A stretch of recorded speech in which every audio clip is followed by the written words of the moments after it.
Pancreas. I'm only kidding. That was a bad joke. That's not a good thing to do. Harry, is it? Tyree, I'm sorry. Tyree, how you making out? Another T word. How you making out? You okay with us this morning? All right. The next thing I believe in the book is pancreas? Yes. Okay. We know something about the pancreas. Yes, no? Mm-hmm. We remember that the pancreas was a dual gland, and it had its exocrine component that synthesized digestive enzymes and sodium bicarbonate. Those clusters were called crypts of Leverkusen, yeah? Oh, yeah. And Miss Wright, what are all the enzymes that the pancreas produces? What is the pH at which they operate? What are the... No, I'm kidding. Oh, I'll find it now. No, I I know want where you to find it. I want you to find it up here, not in your book. Oh, you want me to recall stuff now? Yeah, okay. Don't perish the thought. We don't want to do that. That might mean you learned it. I'll recall it sometime in August. Okay. The other part of the pancreas, which we described as a dual gland, was its endocrine portion, and we called those islets of Langerhans. Vaguely remember that? Yes. Please remember that the islets of Langerhans had 3 cell types: alpha, beta, delta. ABD, as they're called today. They got away from that Greek stuff. The alpha cells, or the A cells in the islets of Langerhans, they produced a protein-based hormone. Most of these hormones are protein, called glucagon. The B, or beta cells, they produce a protein-based hormone that we know something about, called insulin. And the D, or delta cells, they produce a protein-based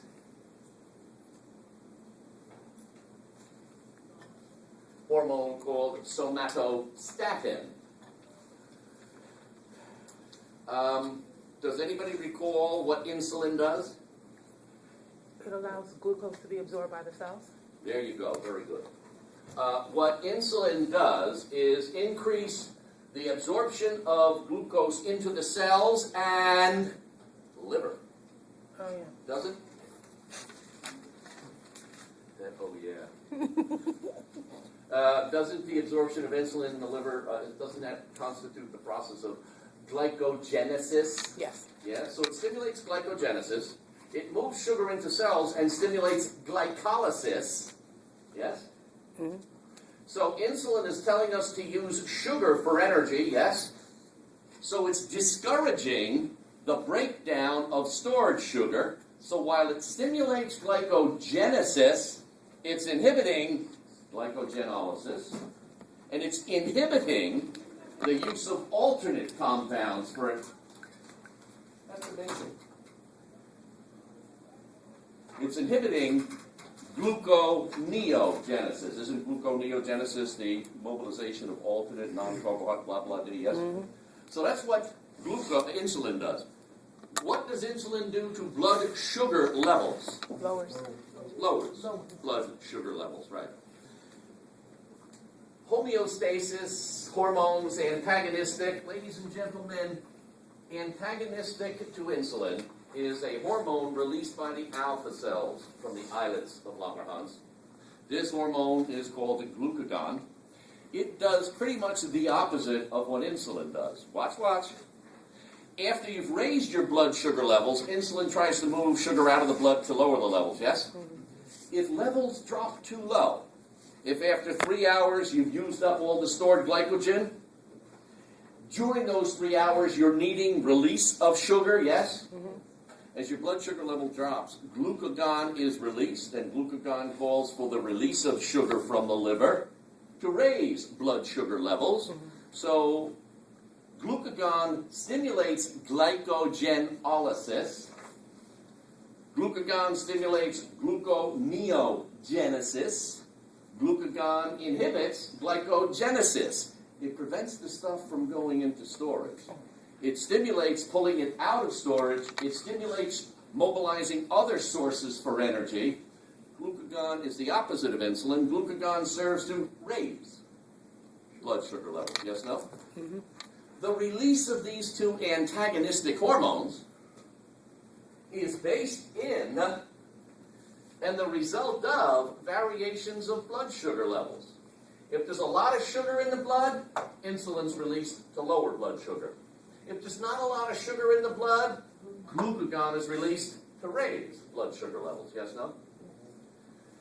The delta cells release the regulatory hormone for both insulin and glucagon. What stops the release of insulin? Well, when insulin levels reach a certain level, somatostatin inhibits further insulin release. When glucagon reaches a certain level, somatostatin inhibits excess glucagon release. Somatostatin prevents excess release of both of those hormones. Somatostatin regulates both of those hormones. Ms. Simpson? Yeah, it prevents excesses of either. Excesses not of either. Excesses of both, yeah? Yeah. The question is this, Ms. Simpson. If insulin is released when sugar levels are high, what stops the release of insulin when you've had enough of it? Somatostatin says, we don't need any more insulin, you're doing your job. Yes? Insulin levels aren't inhibited by low sugar levels. Insulin is inhibited by this regulatory hormone, somatostatin. Okay? And what's the principal disorder we can think of right off the top of our heads? The metabolic, the clinical condition associated with variation in blood sugar levels? Diabetes what? Diabetes mellitus. As opposed to pituitary diabetes, which we call diabetes insipidus, remember? When we talked about ADH, didn't we talk about diabetes insipidus? Mm-hmm. Yeah, okay. Keep your diabetes separate. Keep your diabetes straight. What's the next gland? Gonads? Yes, and placenta. Gonads and placenta. We're going to do gonads and placenta last.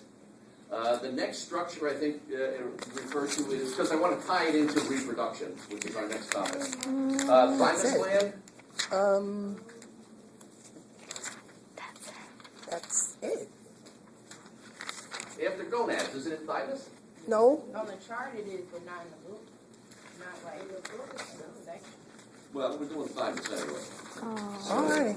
Alrighty. And you know a little bit about the thymus, yes, no? Back when we met in January. What? Huh?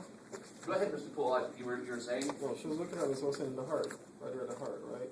That's where it is, yes. Yeah, so the thymus kind of right there. The T cells. Wait, is it? No, that's good. I wanted to hear that. I don't know what you're talking about, heart.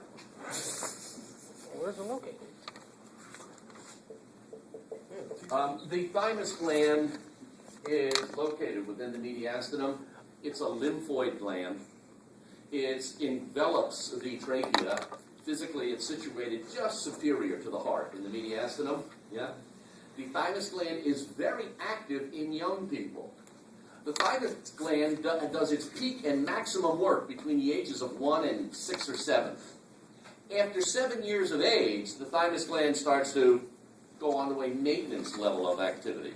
Because typically, well, at least by Mother Nature's design, this human animal, before the advent of airplanes, the ocean liners and buses and cars and so on, we never wandered more than but 1,000 miles from the mouth of our cave. So any foreign antigens that we may have encountered that would stimulate an immune response were only about in a 1,000-mile radius, yeah? But once we jumped on a plane and we crossed the world, we encountered antigens that we would not have seen at home. And so now we have to be prepared for them. So if people have international travel, you have to have vaccination documents, yes, no? We're very concerned about bringing food, produce, insects, or animals from other parts of the world into the country before quarantining them, yes, no? Because of this very reason, our thymus gland only works in the early years of our life. In fact, by proportion to the overall body size, your thymus is biggest when you are 4 years old. It's pretty big in proportion to the rest of your body size till you're about 6 or 7. Then it doesn't grow too much anymore. The thymus of a 7-year-old is the same size as the thymus of a 27-year-old. The thymus of a 27-year-old is much bigger than the thymus of a 67-year-old. On autopsy, I probably don't even have a thymus anymore. It stops working. Because Mother Nature's design is that you will have seen all the foreign antigens you ever need to see in life. You will have made all your T cells and the B cells. You'll have, yes, no? Inoculations and medicine and stuff like that are propagating and maintaining the thymus for longer than it normally would be. It typically undergoes atresia at around 50. But because we get vaccinations and flu shots every year, it kind of tickles the old thymus and says, hang around a little while longer. But it doesn't persist much longer than 60 or 70 years of age. Autopsies on geriatric patients, no thymus. Blah, blah, blah. What does the thymus do? The thymus produces a hormone, a compound called thymosin, protein-based again. And you remember how thymosin works? You said T cells, Mr. Paul. Any luck? Let me test your memory. I think it's infection. Well, what's the difference between a T and a B cell? In the fetus, they're all lymphocytes, yes? But at about the 5th or 6th month of gestation, all the fetal lymphocytes circulate through the thymus gland. 65% of them get delayed for about 3 days, get marked with thymosin and become pre-Ts. The remaining third, the remaining 35%, as they pass through the thymus, they don't linger. They keep moving on. They find a lymph node. They find the white pulp of the spleen. Or they find a lymphoid system, some some tonsillary mass, or some lymph gland or node in the armpits or the body or the groin or the neck, and they hang out there. They are the B cells. B cells are not marked by thymosin. The B cells make the antibodies. The T cells make the cytokines, MIF, MAF, CSF, leukotriene, leukotriene, kinins, all those things that turn on the B cell production of antibodies. You don't need to remember all of that. What you need to remember is that the thymus gland produces a compound called thymosin, which is responsible for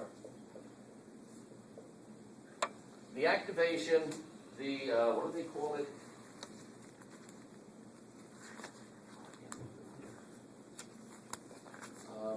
When they're designated, they're sensitized, they're Activated? pardon? Differentiated. Yeah, okay. There's another word for it. Differentiated it will work here. Once the differentiation, once the commitment, that's the word. Once they're committed. Yeah, I should be committed. Once marked by thymosin, you're committed to be a T cell, and you can't be anything else. Remember, T cells start an immune response. B cells finish it off. Without the T cells, the B cells can't do their job. Without the T cells, you won't make antibodies. Yes, no? So T cells are vital for initiating an immune response.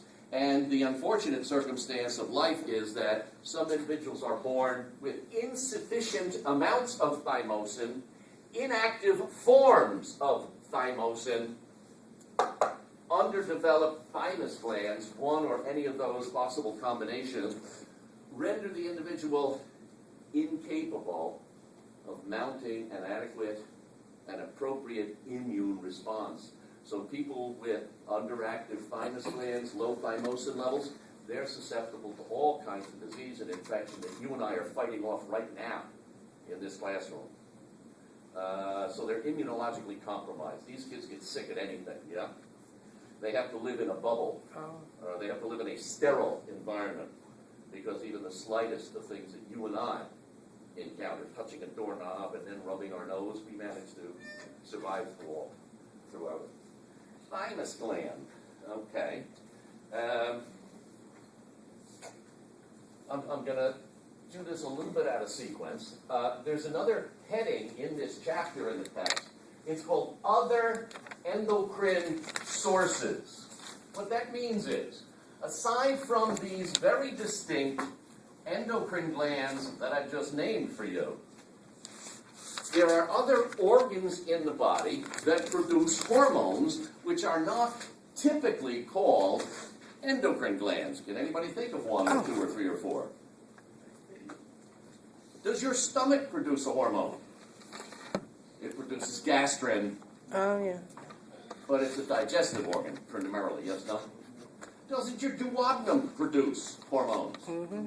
Secretin, CCK, yes, no? Mm-hmm. GIP, yes, no? Mm-hmm. Those are hormones, but the duodenum is traditionally a digestive organ. Anybody else? Can we continue on? Mm.